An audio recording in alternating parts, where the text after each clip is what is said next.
Abram comigo suas Bíblias no Evangelho escrito por Mateus, no capítulo 20.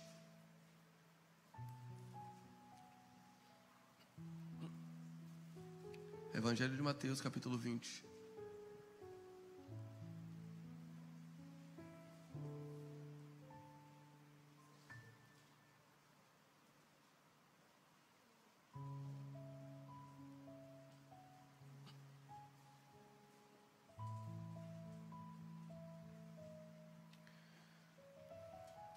Mateus 20, a partir do verso 1.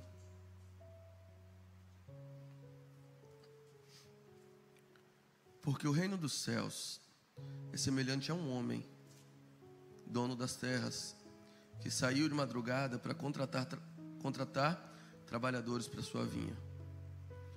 E tendo combinado com os trabalhadores o pagamento de 1 denário por dia, mandou-os para a vinha. Saindo por volta de 9 horas da manhã, viu na praça outros que estavam desocupados e lhes disse: vão vocês também trabalhar na vinha, e eu lhes pagarei o que for justo. Eles foram. Tendo saído de novo perto do meio-dia, e às 3 horas da tarde, fez a mesma coisa. E saindo por volta de 5 horas da tarde, encontrou outros que estavam desocupados. E lhes perguntou: por que vocês ficaram desocupados o dia inteiro? Eles responderam: porque ninguém nos assalariou. Então ele lhes disse: vão vocês também trabalhar na vinha. Ao cair da tarde, o dono da vinha disse ao seu administrador: chame os trabalhadores e pague-lhes o salário, começando pelos últimos, indo até os primeiros. Chegando os que foram contratados às 5 da tarde, cada um deles recebeu 1 denário. Ao chegarem os primeiros, pensaram que receberiam mais. Porém, também esses receberam 1 denário cada um. Mas tendo-o recebido, começaram a murmurar contra o dono das terras, dizendo: estes últimos trabalharam apenas 1 hora por dia, apenas 1 hora. Mas você os igualou a nós, que suportamos a fadiga e o calor do dia inteiro.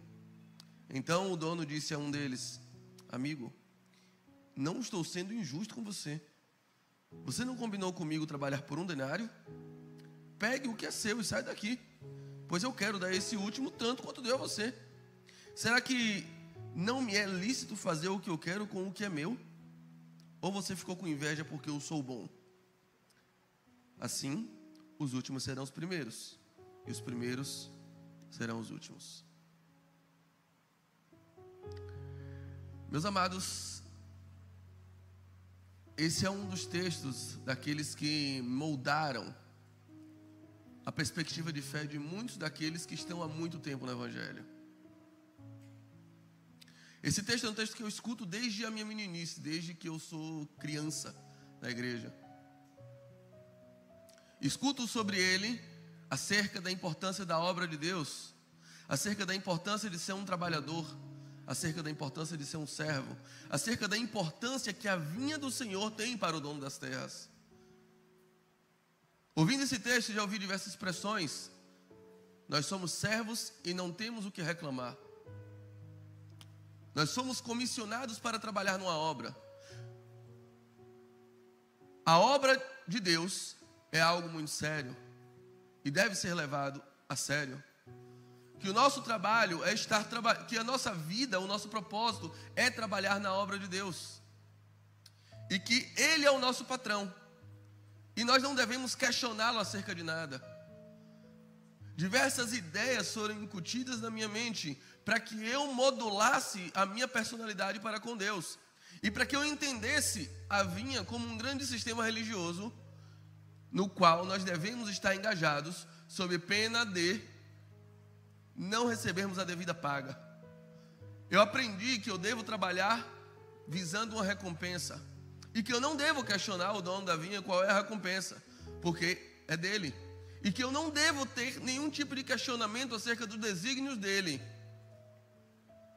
Aliás, eu entendi, por exemplo, que o crente não pode ser um questionador. E se você questionar, o seu questionamento deve ser bem específico.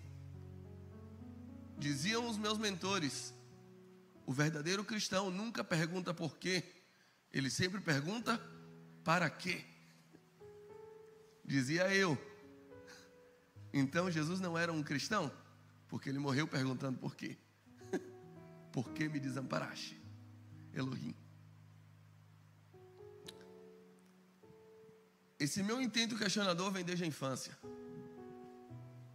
E algumas coisas começam a não fazer tanto sentido com esse discurso sistemático, com esse discurso de prioridade da obra, com esse discurso de que a vinha é a coisa mais importante e a preocupação principal do dono da vinha, do dono das terras, quando eu paro e não mais me contento em ouvir as pregações acerca do texto, mas quando eu vou direto na fonte, vou no texto investigar o que de fato está sendo dito. O texto diz a história de um homem, dono das terras, que resolve pela madrugada contratar pessoas para trabalhar na sua vinha. E ele combina com eles um denário. Olha, o denário é o valor do dia de trabalho. É justo? É justo. Estamos acordados? Estamos acordados. Pronto. Mas, quando dá 9 horas da manhã e quando dá meio-dia, esse homem resolve sair da vinha e resolve passear pela praça da vida. E passeando pela praça, ele encontra homens desocupados. Ele diz: ei, vocês estão desocupados? Vocês estão sem propósito, estão sem rumo.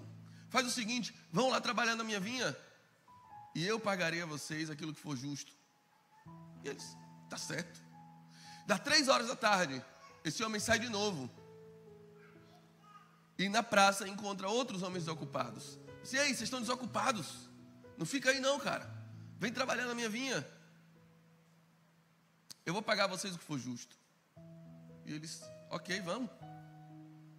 Quando dá 5 horas da tarde, o serviço acabava às 6. 6 horas para o judeu é a viração do dia. Já é outro dia. 5 horas da tarde, esse homem passa pela praça da vida e encontra outros desocupados e pergunta: aí, por que vocês estão o dia inteiro desocupados? E eles dizem: sei lá, ninguém contratou a gente. Se não seja por isso, estão contratados. Vão lá trabalhar na minha vinha e eu vou pagar vocês o que for justo. 5 horas contratados, 6 horas acaba o serviço.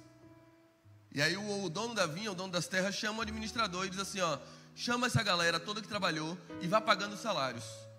Paga primeiro dos últimos. Chame os últimos e paga primeiro. E quando vai pagando, o que chegou 5 horas recebe um denário, o que chegou 3 horas recebe um denário. Os que chegaram de madrugada estão olhando: opa, se é um denário para ele, painho, para mim ele vai me tornar sócio dessa vinha. Eu trabalhei muito mais, eu sei que eu mereço muito mais, eu aguentei o calor do dia inteiro. No mínimo ele vai me dar um lote aqui. É o mínimo que eu estou esperando aqui. Mas chegam os primeiros e recebem também o mesmo salário. E aí eles murmuram. E aí o coração deles se oprime. E eles dizem: não, não é justo, peraí. Eles chegaram 5 horas da tarde. Que absurdo. A gente aguentou o calor do dia inteiro.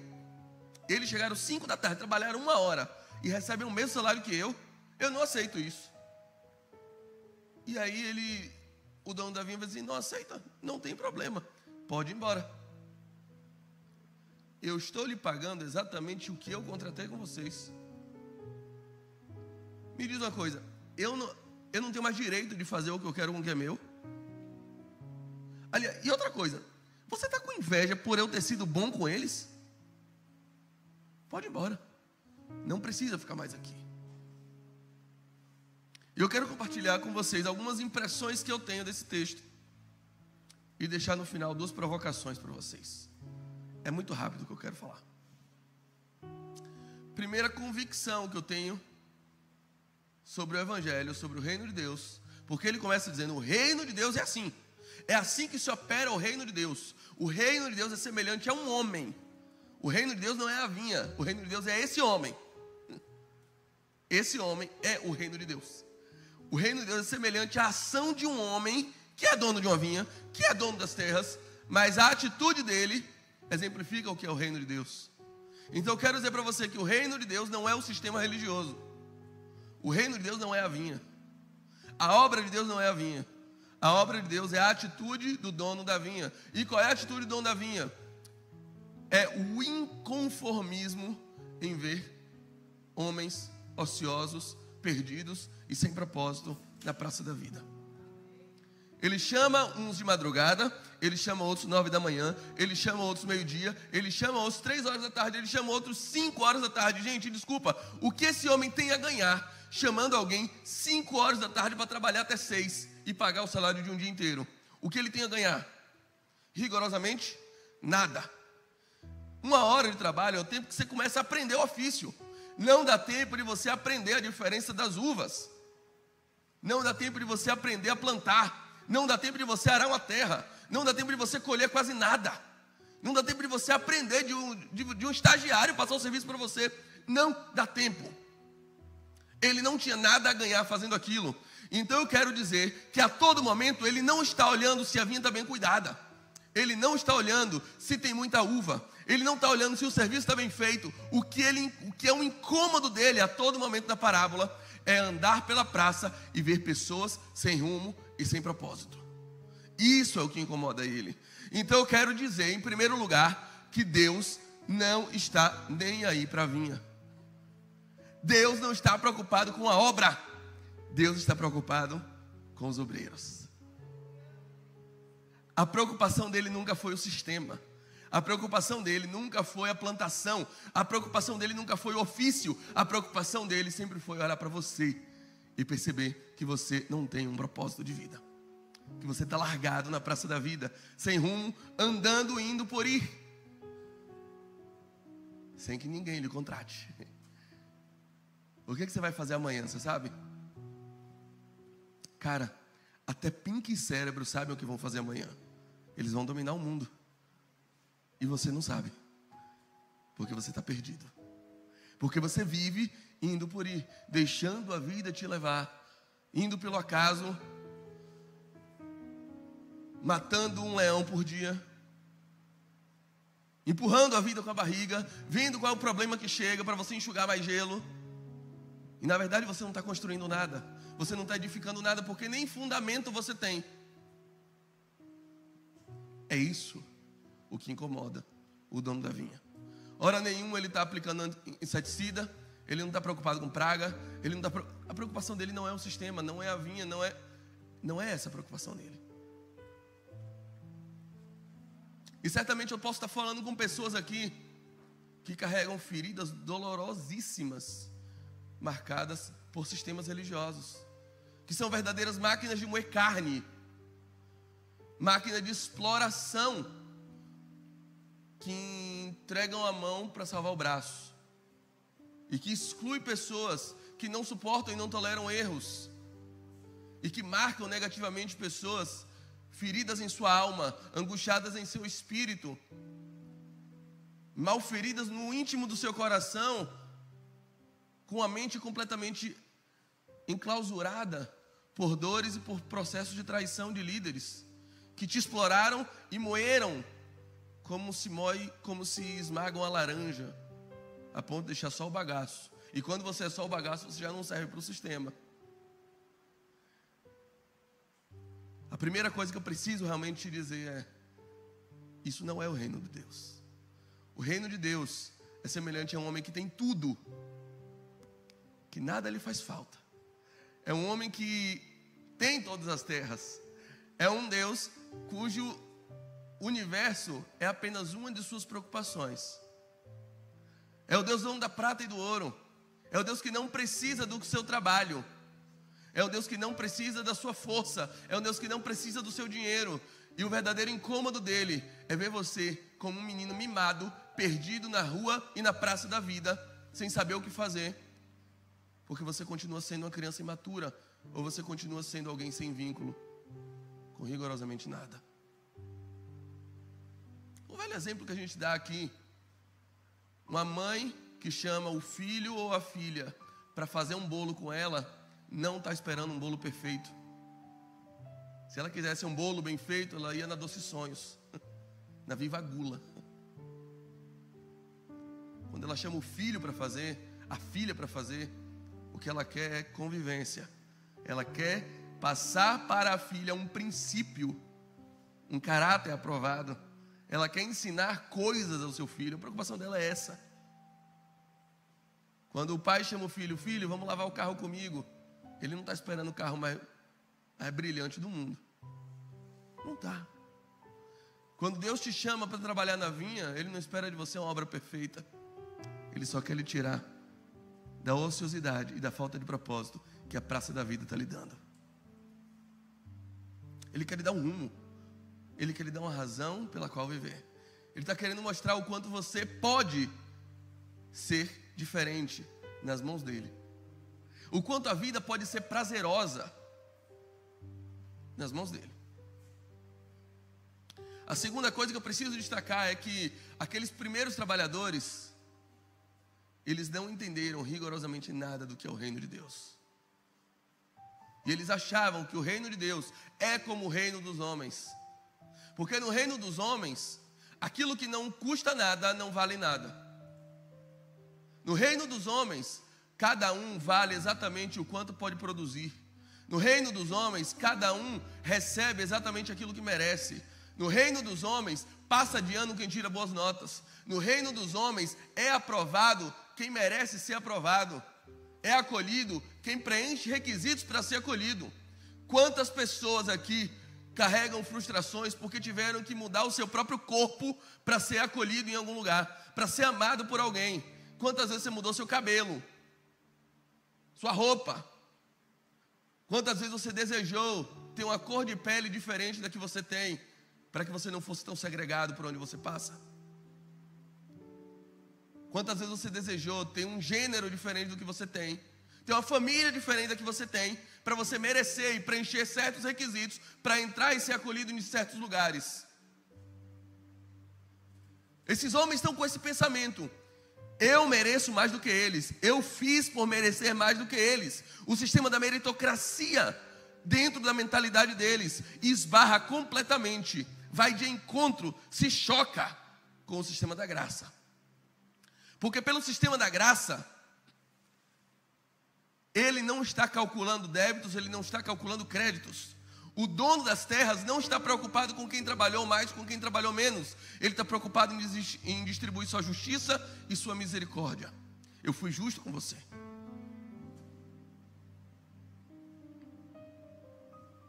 E com eles eu quis ser misericordioso. Te incomoda?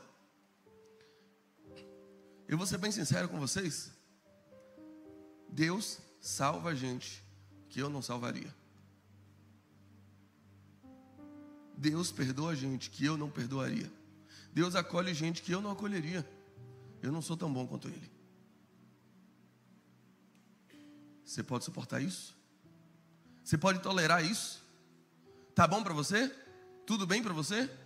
Você está sentado aqui do lado de gente que você não gostaria de sentar? Você transitar no meio de pessoas aqui que talvez você não chamaria para jantar na tua casa, mas que simplesmente o Pai Celestial diz: te incomoda a minha bondade com ele? Te incomoda se ele der uma segunda chance àquele que errou e que você gostaria de se vingar? Te incomoda isso? Esse sistema te incomoda? Porque esse é o reino dos céus. O reino dos céus não é igual ao reino dos homens. Simplesmente porque um dia Paulo achou de escrever Efésios 2:8, que ele diz que é pela graça que sois salvos, por meio da fé. Isso não vem de vós, é dom de Deus. E não vem pelas obras, para que ninguém se glorie. E o mesmo Paulo escreve a Tito, no capítulo 2, o verso 11, e diz que a graça de Deus se há manifestado, trazendo salvação, oportunidade a todos os homens. Você pode lidar com isso? Você pode lidar com a ideia de que você não é melhor do que o seu irmão que se converteu hoje, porque você faz jejum 3 vezes por semana, dá dízimos, recolhe tudo e está na igreja há mais de 40 anos? Você pode lidar com a ideia de que muito provavelmente ele vai receber o mesmo salário que você? O reino de Deus é assim. É estranho. Vai na contramão do mundo. Ele não age por mérito.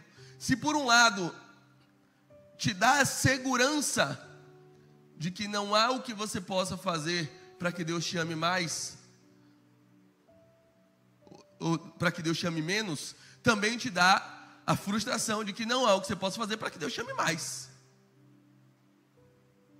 Ele não é valorado dessa forma. Aqueles homens não entenderam. Ele está dizendo, minha balança é estranha, meu irmão. Às vezes os primeiros são os últimos são os primeiros. Porque é pela minha graça, eu distribuo como eu quero. Deus não é democrático. Deus não é democrático. Tem hora que morre gente que eu disse, pô Deus, por que ele? Deus não me perguntou nada. Deus é dono da vida, dono da morte. Ele faz cada coisa que eu digo, pô, eu não faria isso no seu lugar, velho. Você podia ter me perguntado primeiro, né? Se você me pedisse conselho, não faria isso, tá vendo? Às vezes eu penso assim. Deus não é democrático. Ninguém o aconselhou quando ele criou todas as coisas. Quem foi seu conselheiro? Ele não tinha conselheiro. Ele é onisciente, ele sabe todas as coisas. Conhece o fim desde o princípio. Você pode lidar com isso? Você vai murmurar por causa disso? Porque ele não lhe perguntou antes de tomar uma decisão? Porque se você não pode lidar com isso, e você está dizendo, Deus, eu estou chateado com você. Se for assim, eu não fico mais na tua presença, não vou mais na igreja. Ele está aqui olhando e perguntando, quer que eu chame o Uber? E ele diz, pode ir embora. Pode ir embora.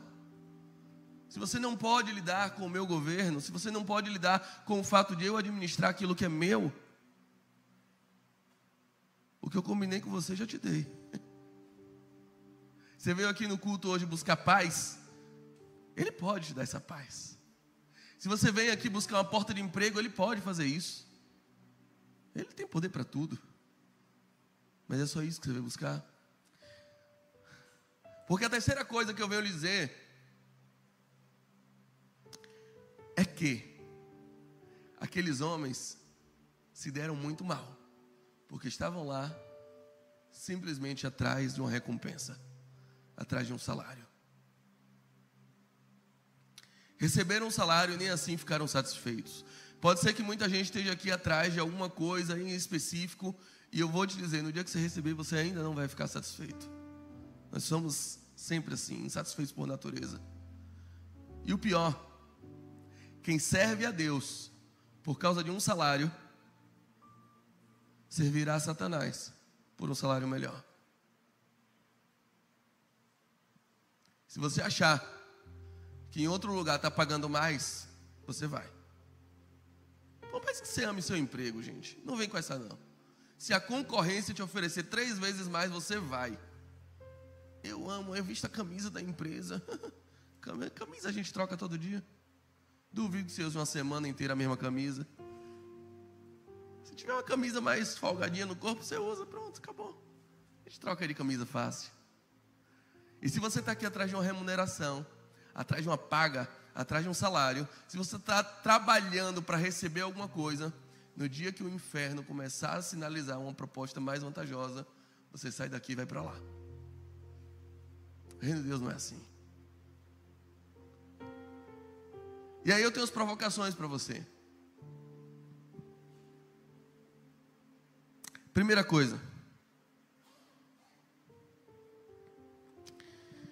Nessa parábola, eu tenho os que chegaram de madrugada, os que chegaram 9, os que chegaram meio-dia, os que chegaram 3 e os que chegaram 5. Tenho 5 grupos. Todos eles receberam o mesmo salário. Na real, na boa, sem mentir. Bota a mão assim para não cruzar o dedo.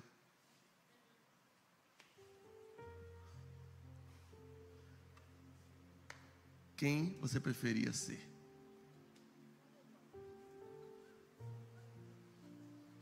Vai receber o mesmo salário, vai para o mesmo céu. Pronto. Você preferia ser o que nasceu dentro da igreja, nunca se desviou, sempre esteve ali, ou aquele que tem aquele testemunho? Eu já provei de tudo, todas as drogas do mundo, já dormi com 5 de vez, já fiz aquilo outro, já andei em tanto lugar, já fui festa, já fiz, e hoje eu estou aos pés do Senhor, aos 45 do segundo tempo. Cheguei 5 da tarde, mas eu estou aqui, e vai para o mesmo céu daquele fariseuzinho que nasceu na igreja, também conhecido como Pastor Saulo. E aí? O que você preferia? Que a gente é induzido a pensar, na boa, melhor mesmo é chegar às 5 da tarde, né? Porque os que chegaram de madrugada estão reclamando. Cara, eu aguentei o sol do dia inteiro. Eu me santifiquei a vida toda. Eu fiz faculdade, não fui para uma festa. Eu não fui para uma chopada. Chopada de medicina, Odonto Fantasy, eu não fui. Eu não fui para o Trivela. Eu não vi o chicletão na avenida. Você tem ideia do que é um jovem em Salvador sem ter visto o chicletão agitando? Sem correr atrás do trio de Belmarques? Sem ter nunca cheirado um lança? Você tem ideia do que é isso? Um jovem em Salvador com essa... Meu Deus. Eu estou reclamando, estou murmurando. Eu queria ter ido, mas eu não fui. Porque eu sabia que ia dar inferno. Eu sabia que se eu fosse Jesus voltasse na hora do araqueto, quando toca, eu ia virar pipoca. Ia porque o inferno ia me queimar na hora, né? Eu não fui por isso, mas eu queria estar ali. Ou você prefere o cara que foi pro Nana, pro Camaleão, pro tudo, até para os mascarados, mas depois voltou, mas agora está na presença de Deus. O que você acha? O que você preferia? Queridos, deixa eu te dizer uma coisa. Na vinha do Senhor, a verdadeira paga, não é o denário. O denário é consequência, é uma besteirinha, é um dia de trabalho. A verdadeira paga, nessa parábola da vinha, o verdadeiro salário mesmo, o verdadeiro ganho, é passar um dia inteiro do lado do dono da vinha.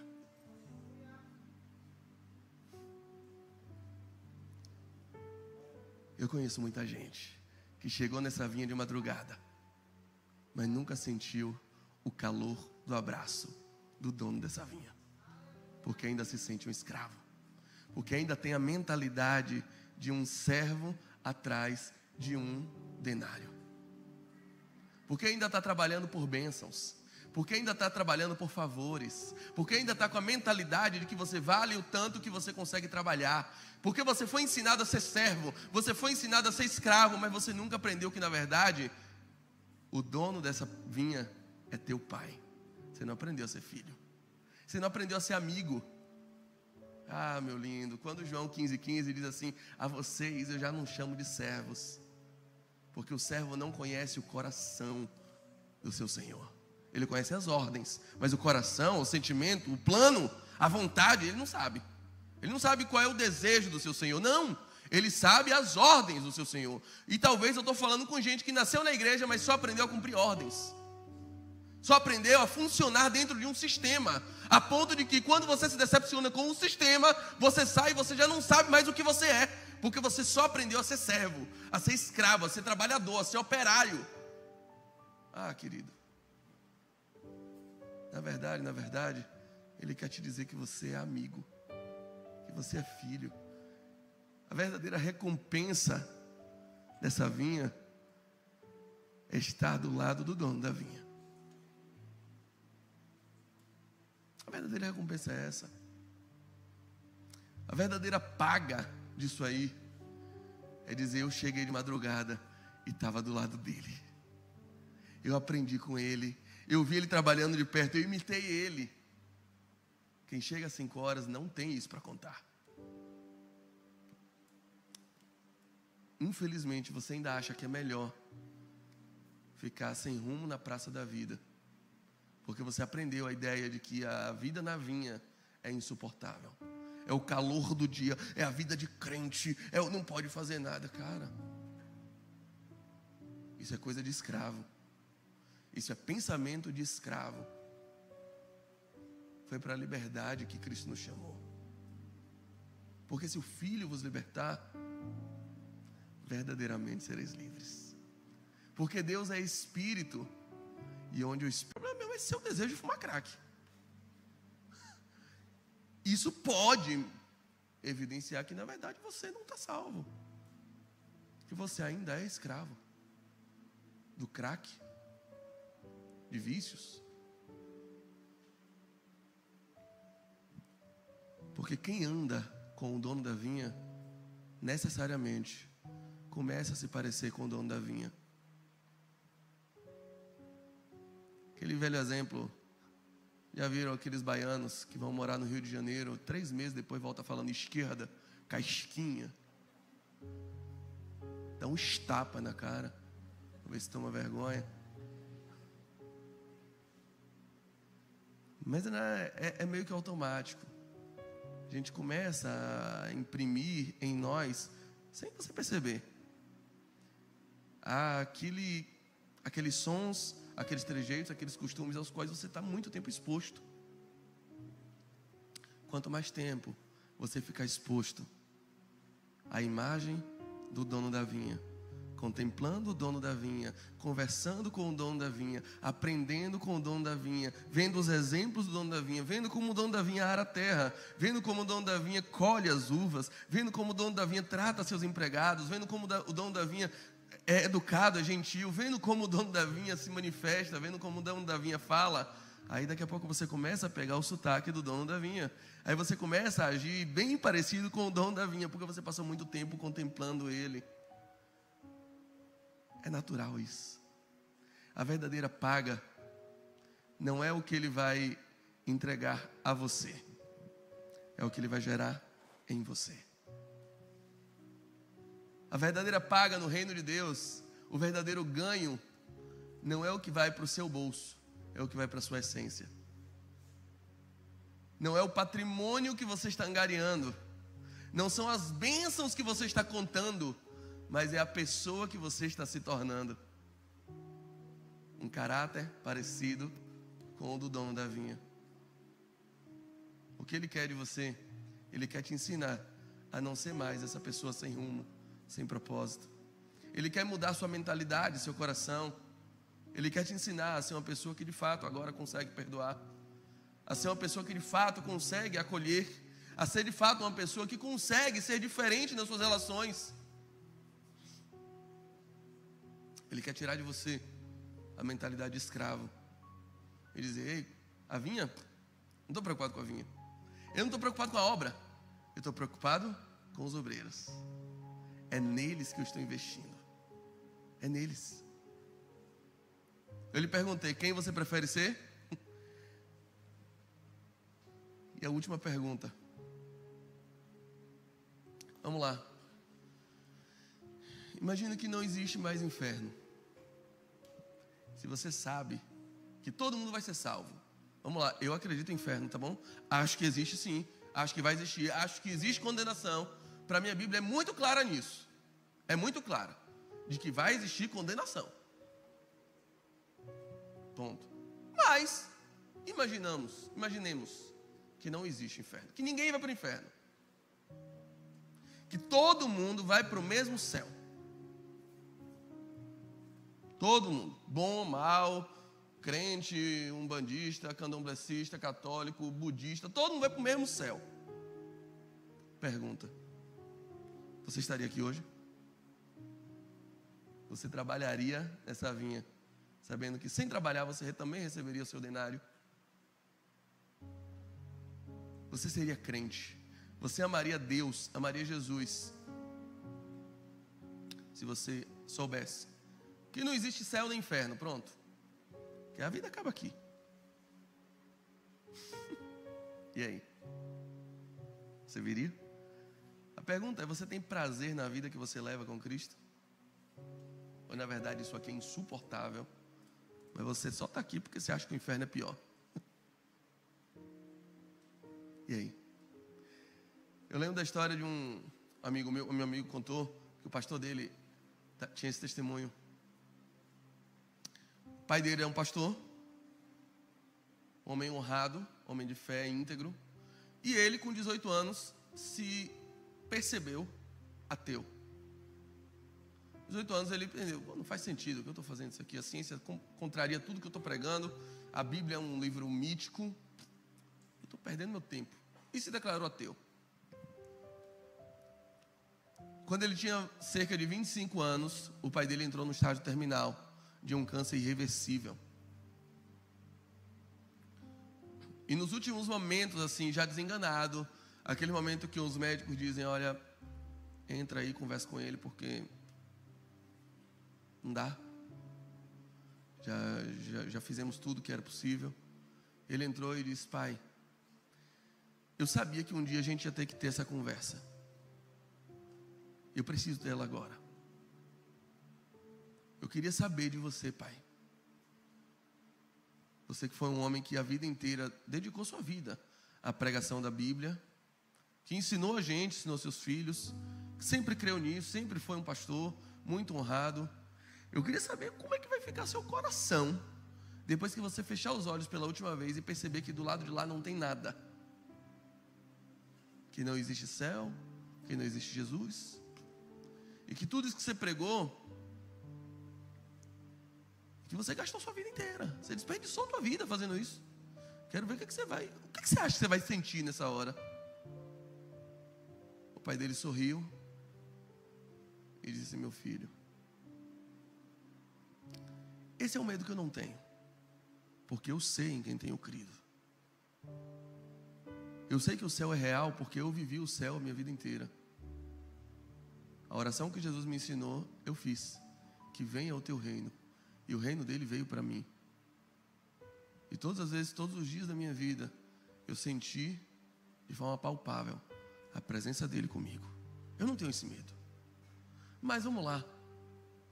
Ainda que isso fosse possível, eu chegasse agora e não existisse céu, eu vou dizer para você, valeu a pena cada dia da minha vida que eu de bom grado, voluntariamente, ofertei ao meu Senhor. Minha vida não foi ruim, minha vida não foi pesada, pelo contrário, eu tive a melhor vida que o ser humano pode viver, porque ela está inteira nas mãos do Deus que eu creio. Um dia Pedro olha para Jesus e diz assim, mestre, nós deixamos tudo para te seguir. Está em Lucas capítulo 18. E aí Jesus olha para você, é o que, Pedro? Deixou tudo para me seguir? Deixa eu dizer uma coisa, Binho. Não há ninguém que tenha deixado por mim pai, mãe, esposa, esposo, filho, filha, iPhone, PlayStation 3, 4, 5. Não há ninguém que tenha deixado o pet por mim e que nesta vida, não tenha recebido 100 vezes mais e na próxima, a eterna. Eu quero dizer para você que o Evangelho não é a ideia de uma vida exposta ao calor, uma vida dura, penosa, insatisfatória, chata, castradora, insuportável, baseada numa expectativa de melhora por vir. Isso não é o Evangelho. Essa ideia de suportar, de aguentar um monte de coisa horrorosa, e isso ser a tônica da sua vida, para depois receber uma grande recompensa, isso não é o reino dos céus. O nome disso é Big Brother Brasil. Prova do líder. Isso não é o Evangelho.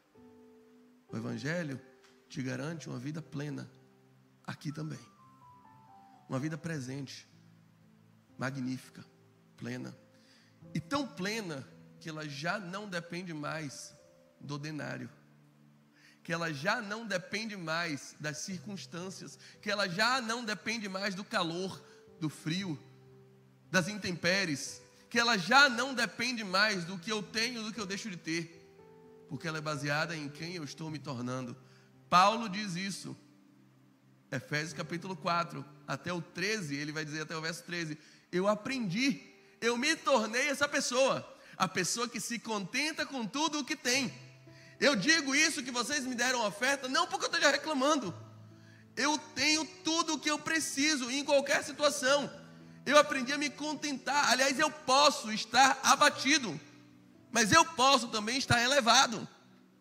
Eu posso estar com fartura, eu posso estar com carestia. Para mim não faz a mínima diferença, porque eu posso todas as coisas naquele que me fortalece.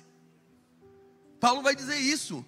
É uma felicidade agora que não depende da crise econômica, que não depende da guerra, que não depende da provação alheia, que não depende da quantidade de likes que os meus discursos recebem, que não depende mais da quantidade de compartilhamentos que eu tenho nas redes sociais, que não depende da quantidade de amigos, que não depende da situação do meu emprego, que não depende da minha carreira, que não depende das companhias que eu tenho. É uma felicidade não circunstancial. Esse tipo de felicidade só experimenta quem entrega a vida a Cristo. Quem chega de madrugada na vinha para passar mais tempo do lado dele. Ele está dizendo, se eu estou com o dono da vinha, o resto é resto. Eu estou tranquilo, eu estou feliz. Ainda que eu ande pelo vale da sombra da morte, eu não tenho mais medo. Sabe por quê? Não é porque ele vai abrir uma chave da vitória. Não é porque vai vir um anjo com uma bandeja de fogo, um varão trazendo uma espada para matar os inimigos. Não é por isso. Ainda que eu ande no vale da sombra da morte, eu não tenho medo, porque o dono da vinha está comigo. O meu pastor está comigo. Quero dizer para você, meu irmão, o verdadeiro céu não é um lugar, é uma pessoa, é Cristo. Cristo é o verdadeiro céu. E onde Jesus estiver, vai ser céu para você. A nossa expectativa não é um lugar futuro, é uma pessoa presente. E aí? Quem você quer ser nessa parábola? Que horas você quer chegar nessa vinha? E quanto você aceita de salário? Será que você ainda está reclamando? Porque achava que merecia mais? Porque você fez a campanha, você doou para o novo templo, mas você perdeu o emprego. Porque você... E aí você depois se culpa também. Eu sabia, o pneu do carro furou. Não abençoei o tijolinho esse mês. Aí, você sabe, né? Quem não dizima na igreja, dizima na farmácia. Aquelas pragas de pastor, quem fica com medo. Esse não é o reino de Deus. Não é, queridos. Não funciona assim no reino de Deus. A preocupação dele não é com a estrutura. É uma preocupação nossa. A gente quer ter um lugar confortável. Mas o mesmo Deus que se revela aqui, já se revelou numa caverna para Elias. Já se revelou numa fornalha de fogo ardente para Azarias, Misael e Ananias. Já se revelou numa cova de leões para Daniel.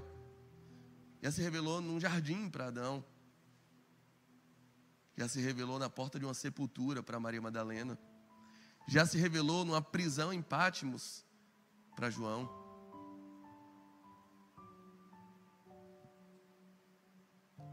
Já se revelou numa ilha perdida de Malta para Paulo. A preocupação dele não é com estrutura. A preocupação dele é comigo e com você. O que ele não vai tolerar mais é que você saia daqui e volte para a praça da perdição, para a praça do descompromisso, para a praça da falta de propósito, onde sua vida é simplesmente levada indo por ir, sem rumo, sem compromisso, sem saber nada sobre o amanhã, deixando os problemas te levarem, enxugando o gelo, empurrando com a barriga. É isso que ele cansou. E pode ser que você esteja nos 45 do segundo tempo. O dono da vinha está aqui hoje perguntando: ei, por que você está ocioso? Porque você ainda está com sua vida toda destruída. E você está dizendo: ninguém me contratou. Ele está te chamando não para ser empregado dele, mas para ser um amigo cooperador. Um amigo cooperador. Intimidade é isso. Tinha uma coisa que eu queria falar. A gente preza e pede a Deus: ó Deus, me dá intimidade contigo. E eu tenho certeza, se eu pergunto assim, quantos querem ter intimidade com Jesus? Todo mundo vai levantar a mão. Mas pense no que é intimidade. Se teu carro fura o pneu no CIA Aeroporto, 3 horas da manhã, tu liga para um estranho ou liga para alguém que você tem intimidade? Você liga para o seu amigo íntimo, certo? Para a pessoa que você confia. E você é tão íntimo dele que sabe que você pode importunar ele. Porque ele é seu amigo íntimo. Vocês são íntimos. Intimidade com Jesus às vezes pressupõe importunação. Pode ser que Jesus te ligue 3 horas da manhã e diz: ei, me dá uma ajuda aqui. Eu estou contando com você. Você não é empregado dele, você não é escravo dele. Mas agora você é íntimo e ele confia em você. Você quer intimidade com ele? Pense bem. Ou você prefere ficar ainda na praça da vida? Feche seus olhos.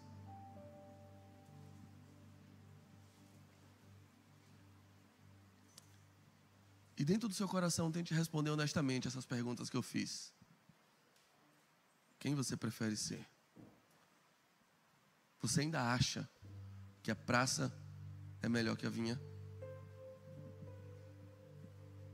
O que está te movendo aqui? É o medo ou o prazer? Seu prazer está aqui mesmo? Seu prazer é do lado do dono da vinha? Ou seu prazer é lá fora? Porque às vezes o verdadeiro inferno é estar na vinha, longe do dono da vinha. Esse é o verdadeiro inferno. É o que causa a murmuração. É o que causa o sentimento de prisão. Não posso fazer nada, estou me privando disso, me privando daquilo, me privando de um monte de coisa que eu queria fazer, mas não estou fazendo.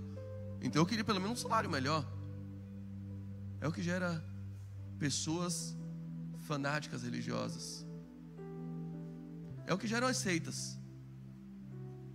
A mentalidade de controle, de medo.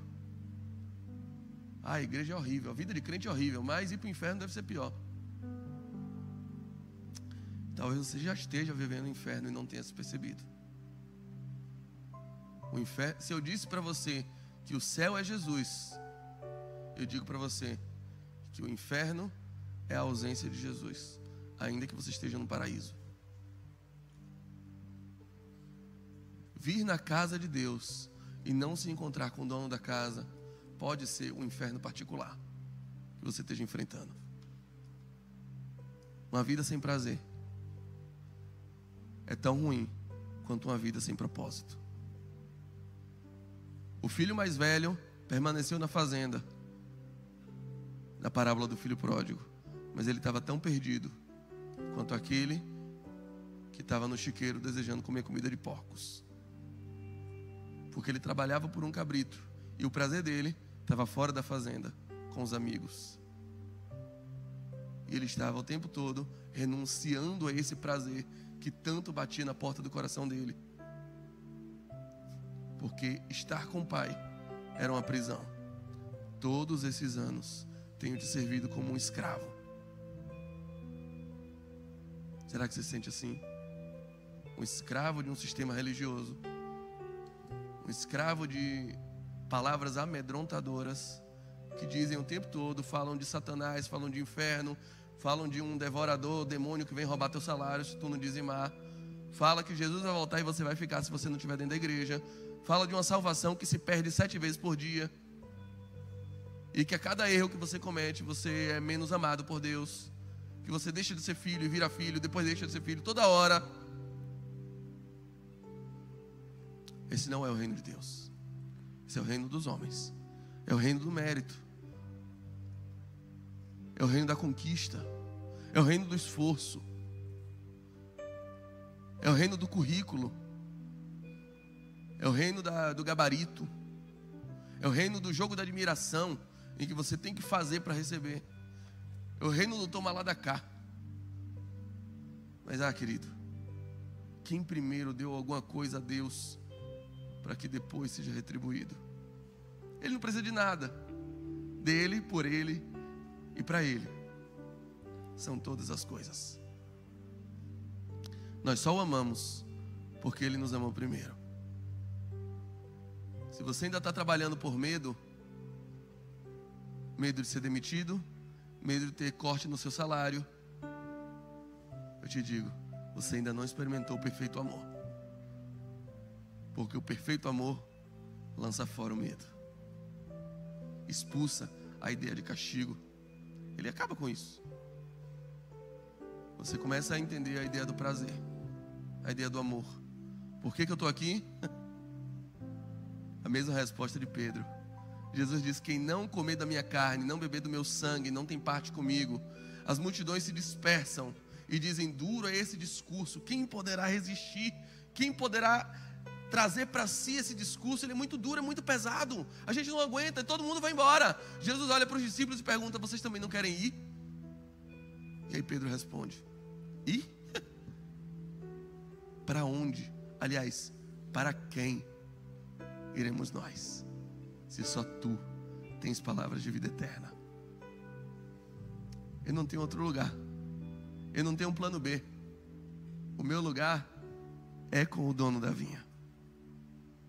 Seja num paraíso, seja em águas tranquilas, seja em pastos verdejantes, seja no vale da sombra da morte. Se eu estou com Ele, eu estou no céu. Mas pode ser a igreja mais abençoada, o templo mais cheio de poder, a igreja mais sadia, mais saudável. Sem Ele, será um inferno. Onde é que você está? Ore ao Senhor. Pai nosso nos céus, santo é o teu nome, teu reino buscamos, tua vontade seja feita na terra como é nos céus.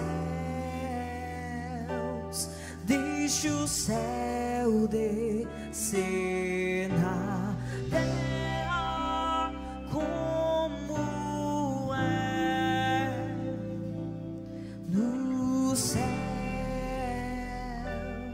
Deixa o céu descer.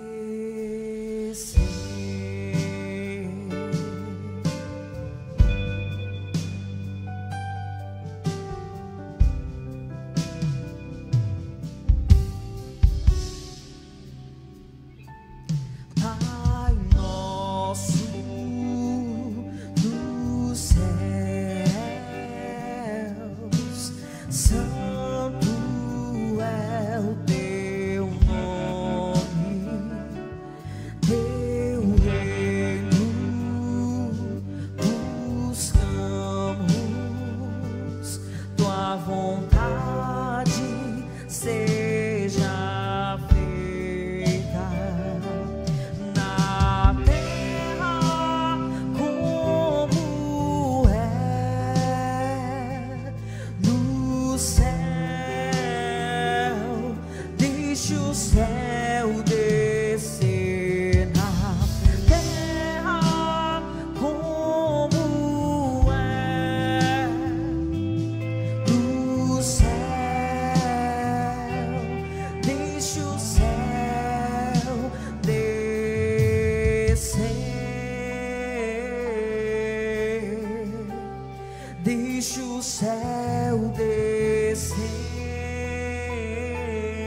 Fique de pé.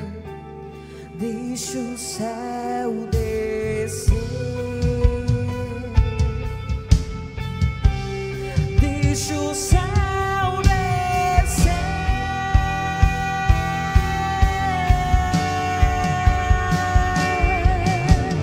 Teu é o reino, teu é o poder e tua é a glória pra sempre. Amém. Teu é o reino, teu é o poder e tua é a glória pra sempre. Amém. Teu é o reino, teu é o poder e tua é a glória pra sempre. Amém. Teu é o reino, teu é o poder e tua é a glória pra sempre. Amém. Os sistemas às vezes fazem a gente crer que Deus precisa muito do seu trabalho, que Deus precisa muito da sua frequência aos cultos, que Deus precisa muito do seu dízimo, que Deus precisa muito daquilo que você faz, que Deus precisa muito da sua força de trabalho. E aí, porque Ele precisa, Ele recompensa mais quem trabalha mais, quem se doa mais, quem se entrega mais, quem se acaba mais, quem renuncia à família o tempo todo e segrega, separa o que é família e o que é obra de Deus, como se a família e a sua família não fosse a primeira obra de Deus na tua vida. E aí Ele te suga. Mas aí depois que a gente entende que dele é o reino, dele é o domínio, dele é a prata, dele é o ouro, que Ele tem tudo, e que nada do que você possa oferecer é necessariamente útil para Ele, e que Ele está atrás de relação e não de exploração, e que Ele está atrás de amigos e não de escravos, e que Ele quer ser um pai de muitos filhos e não um senhor de muitos empregados. Aí você percebe que não é Deus quem quer isso. Quem quer isso é o sistema. Pode ser que você se bateu com algum administrador de vinhas que colocou isso na tua mente. Mas na boa, o dono da vinha, ele não está nem aí para isso. Ele só está preocupado em você finalmente ter um propósito na sua vida. E esse propósito só se traduz de verdade em propósito se for na companhia dele. Se você está aqui gastando a sua juventude só pensando no denário, talvez você esteja vivendo um inferno e não percebeu. Talvez você esteja vivendo um inferno dentro da igreja, porque o céu é Cristo e o inferno é a falta de Cristo, é a ausência de Cristo. Simples assim. Simples assim. E a importância de estar aqui, eu não posso deixar de falar disso também, é que Cristo escolheu habitar na multidão dos seus. Então eu também não acredito em uma vida sem a igreja. Eu estou com Cristo, mas estou sem a igreja. Eu também não acredito nisso, porque o próprio Cristo diz: eu edificarei a minha igreja.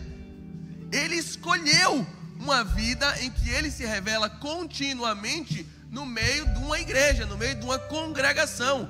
E o apóstolo Paulo escreve em 1 Coríntios capítulo 12, dizendo: Cristo é o cabeça, nós somos os seus membros em particular. Eu não acredito em uma vida com Cristo dissociada do corpo de Cristo. Eu não acredito. Biblicamente eu não tenho como sustentar isso. Eu acredito que é possível você estar dentro da organização sem estar dentro do organismo. Isso eu acredito. Vir na casa do Pai e não se encontrar com o dono dela. Isso eu acredito. Mas eu também acredito que a salvação não é individual. Se alguém lhe disse que a salvação é individual, ele mentiu para você. Salvação não é individual. Salvação é pessoal, mas ela se vive coletivamente, em comunhão, em corpo, em congregação, ligando um ao outro. Como diz aquele louvor do grupo Roupa Nova, ninguém merece solidão. Não é bom que o homem esteja só.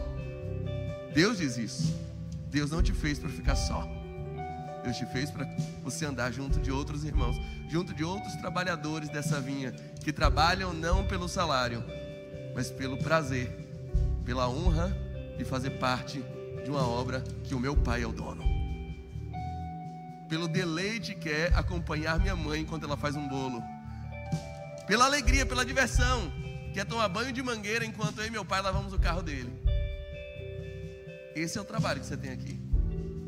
Por isso, fica tranquilo, eu não espero de você uma obra perfeita, um louvor perfeito, uma palavra perfeita, um ministério perfeito. Não. O que Ele espera de você é uma relação sadia.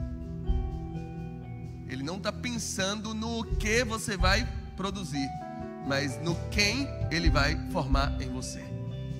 Essa é a verdadeira paga.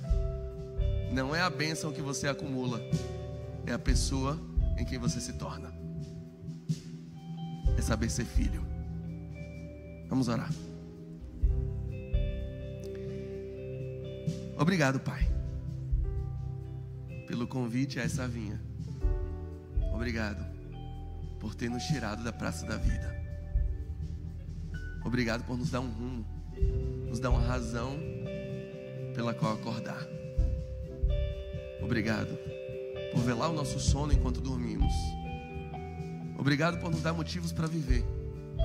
Obrigado por nos dar propósito para existir. Obrigado pela forma carinhosa como o Senhor nos dá muito mais do que merecemos. E como o Senhor nos explica a nossa pequenez em meio à tua bondade. Quem compreende isso quer sempre passar mais tempo perto de ti. Quem compreende isso entende qual é a verdadeira paga no reino de Deus, qual é o verdadeiro salário no reino de Deus. O salário é ficar do teu lado.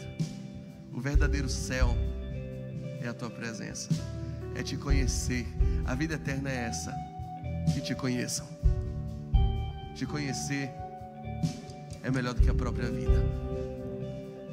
E esse é o nosso desejo: te conhecer, prosseguir em te conhecer, te imitar e prosseguir em te imitar, falar como o Senhor fala, andar como o Senhor anda, perdoar como o Senhor perdoa, agir como o Senhor age, amar como o Senhor ama. É isso que queremos. Mais do que ter novas bênçãos, queremos ser uma nova criatura todos os dias. Que amanhã eu seja melhor do que hoje. Essa é a nossa oração.